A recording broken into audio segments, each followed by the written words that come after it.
Waalaikumsalam. Pada kesempatan kali ini kami dari kelompok 6 akan membahas tentang budget balance dan government debt atau keseimbangan anggaran dan utang pemerintah. Kami dari kelompok 6 ini terdiri dari saya Teza dan empat rekan saya yaitu Made, Cahyo, Egi dan Mas Deka.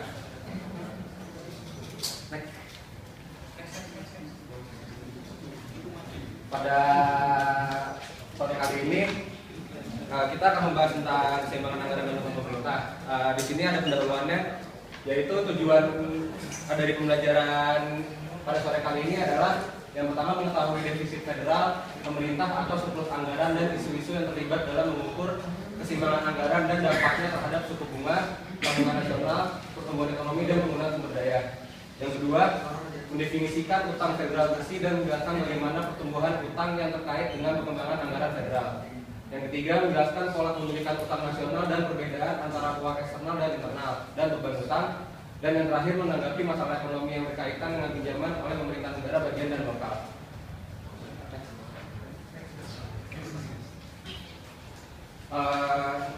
Ini ada pendahuluannya. Yang pertama, ketika pengeluaran pemerintah melebihi pendapatan, hasilnya adalah pemerintah mengalami defisit anggaran. Defisit anggaran ini berarti di sini negara dan pemerintah daerah pada umumnya itu diwajibkan oleh hukum negara untuk menjaga anggaran mereka dalam keseimbangan dan meminjam hanya untuk membiayai belanja modal. Tapi di sini defisit anggaran juga memaksa pemerintah negara untuk mengurangi pengeluaran atau belanja negara, PHK atau pegawai negeri cuti, dan meningkatkan tarif pajak dan membawa anggaran mereka kembali lebih seimbang.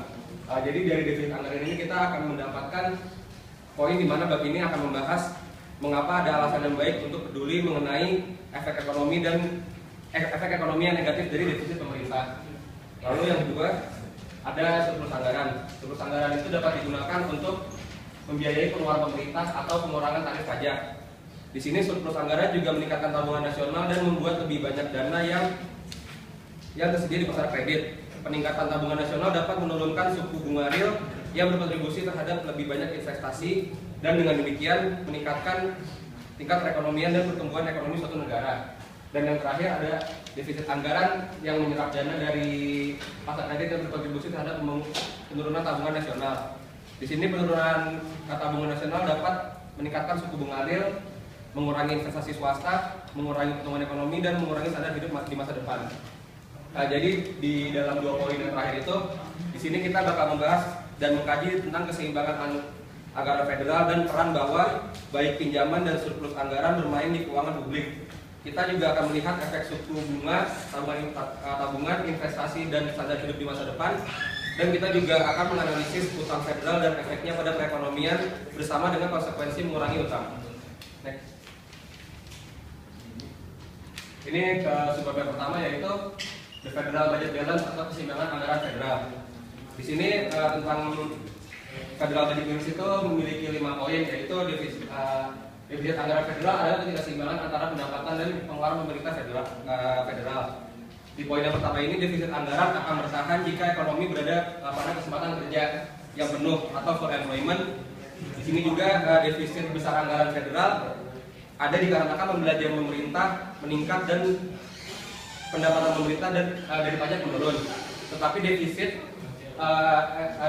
anggaran federal ini bisa membantu suatu perekonomian yang dalam keadaan resesi. Tetapi defisit ini juga bisa membantu ukuran defisit anggaran federal ini dapat memiliki efek jangka panjang pada tabungan, investasi, investasi dan tingkat bunga jangka panjang untuk pertumbuhan bangsa. Lalu yang kedua, ada PDB adalah ukuran dari pendapatan agregat yang dihasilkan dari produksi dalam negeri dari barang dan jasa. Di sini mengapa PDB itu terkait dengan keseimbangan anggaran federal tuh di sini ketika kita melihat defisit yang pertama itu sebagai persentase dari PDB, kita mendapatkan gambaran dari beban pinjaman federal sebagai bagian dari pendapatan agregat bangsa. Terus yang ketiga, ada pinjaman adalah sebuah alternatif untuk perpajakan saat ini sebagai sarana pembiayaan pengeluaran pemerintah. Yang keempat, defisit anggaran adalah kelebihan pengeluaran pemerintah atas penerimaan yang diambil dari pajak biaya dan biaya yang dikenakan oleh otoritas pemerintah. Dan yang terakhir surplus anggaran adalah kelebihan penerimaan pemerintah atas pengeluaran pemerintah. Ya, tadi sudah dijelaskan 5 poin yang pertama tadi. Di sini ada grafik di mana federal budget balance di Amerika dari tahun 2002 sampai 2009. Di sini tuh menunjukkan bagaimana keseimbangan anggaran federal itu sebagai persentase dari PDB yang telah menjadi negatif. Menjadi negatif itu karena dari tahun 2000 sampai 2009 itu kebanyakan defisitnya. Terus pengeluaran federal telah melampaui penerimaan di setiap tahun sejak 1962, kecuali pada tahun 1969 yang akhirnya surplus, dan periode 1998 sampai 2001 yang 4 naik itu surplus juga ketika keseimbangan positif yang menunjukkan surplus anggaran. Lalu defisit anggaran federal tetap dalam kisaran antara 2 sampai 6% dari PDB selama periode 1975 sampai 1985. Meskipun defisit menurun pada persentase dari PDB antara tahun 1983 sampai 1989 dan mulai meningkat sebagai bagian dari PDB pada tahun 1990. Namun sebagai hasil dari pertumbuhan ekonomi dan undang-undang baru, defisit menurun lagi dari tahun 1993 sampai tahun 1999. Dan dari tahun 1998 sampai 2001 itu terjadi surplus anggaran. Pada tahun 2002 saldo anggaran federal kembali defisit sebagai akibat dari pemotongan pajak pada tahun 2001. Antara tahun 2001 sampai 2008 defisit berfluktuasi antara 1 dan 3 sampai 6% dari PDB sebelum naik sekitar 1% dari PDB pada tahun 2009 sebagai akibat dari resesi pada tahun tersebut. Yang sebab kedua ada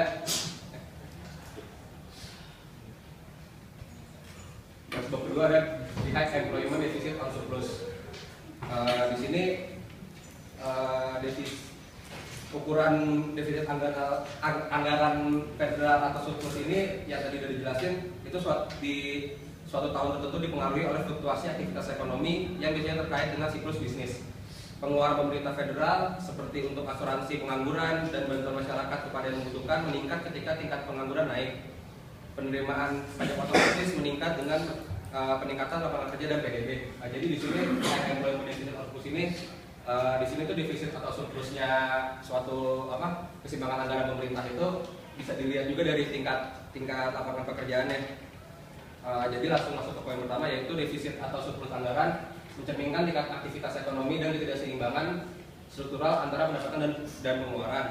Hal ini dimungkinkan untuk menyesuaikan pengaruh fluktuasi kegiatan ekonomi dengan menghitung poin yang kedua, defisit tinggi kerja atau surplus, yaitu memperkirakan defisit atau surplus anggaran yang akan menang pada tingkat tertentu pada pengangguran dalam perekonomian. Untuk memperkirakan defisit ini biasanya pemerintah sendiri bakal menyesuaikan penerimaan dan pengeluaran itu untuk mencerminkan tingkat lapangan kerja yang ada di negara itu sebesar 94 sampai 95%, dan sisa 5 sampai 6% itu bisa diatur dari pemerintah sendiri.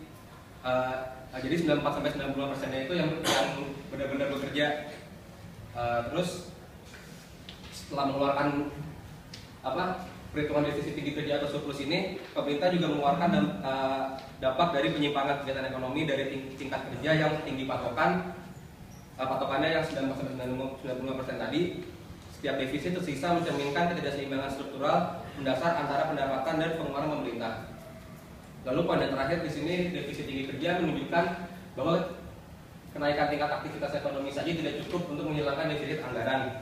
Defisit itu bukan hasil dari ekonomi lamban, dan defisit itu menyediakan daya beli yang cukup untuk mendukung kegiatan ekonomi pada suatu waktu pada saat negara itu sedang mengembangkan perekonomiannya. Jadi ke Indonesia di sini bisa pakai juga defisit tinggi kerja untuk mengembangkan kegiatan perekonomiannya, dan defisit federal itu juga bisa sebagai sarana pembiayaan pengeluaran pemerintah dan bukan sarana untuk menstabilkan perekonomian.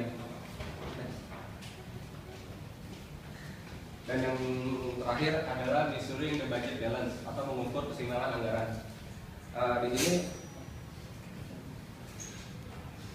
Di sini ada 3 poin untuk untuk gimana sih mengukur keseimbangan anggaran entah defisit atau entah surplus ya.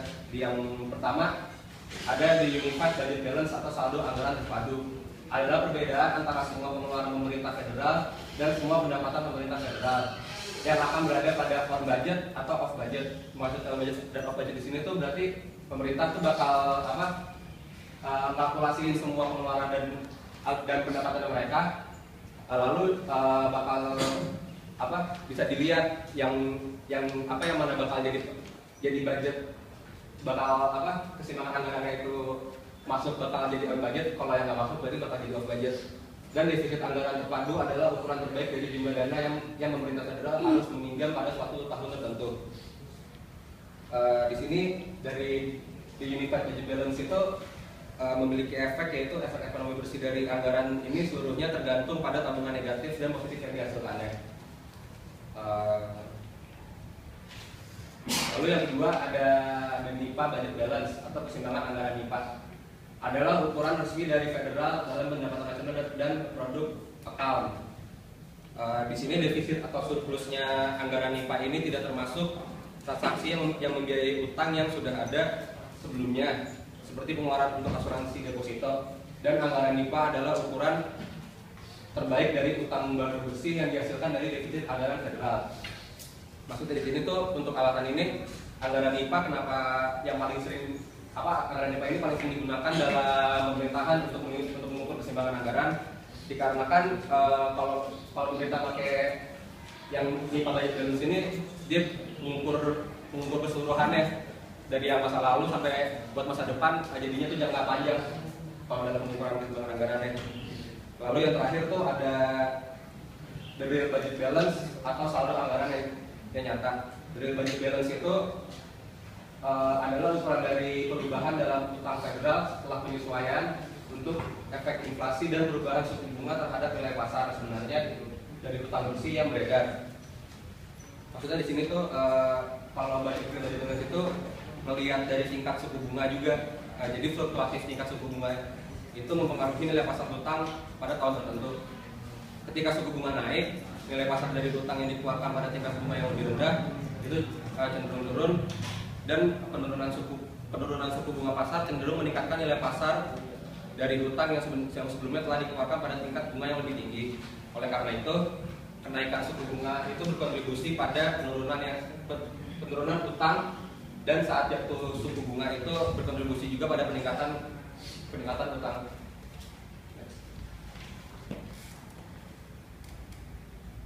Selanjutnya akan dijelaskan makanya. Tuh.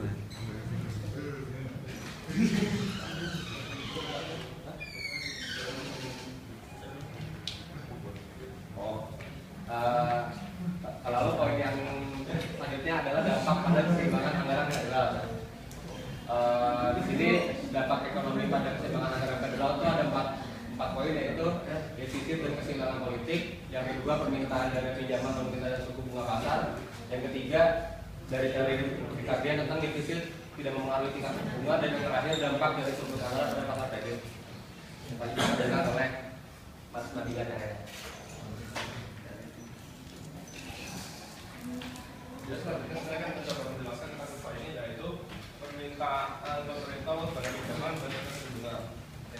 Jadi di sini terdiri ada video di mana suku bunga pertama adalah I1 dan jumlah total dana pinjaman adalah L. Seperti yang disebutkan pada kutbah ini, peningkatan pemerintah pada suku dana pinjaman menggeser reform permintaan pasar dari D1 ke D1 plus delta G dan menghasilkan perkembangan baru itu di E aksen. Dengan pasar meningkat menjadi I2 dan jumlah dana pinjaman yang diberikan menjadi L2. Nah, kenaikan suku bunga pasar ini mengurangi jumlah dana pinjaman yang diminta oleh perusahaan bisnis untuk investasi. Pada saat yang sama, suku bunga lebih tinggi mendorong untuk kenaikan harga bunga dan mengurangi konsumsi resource pada tahun tersebut.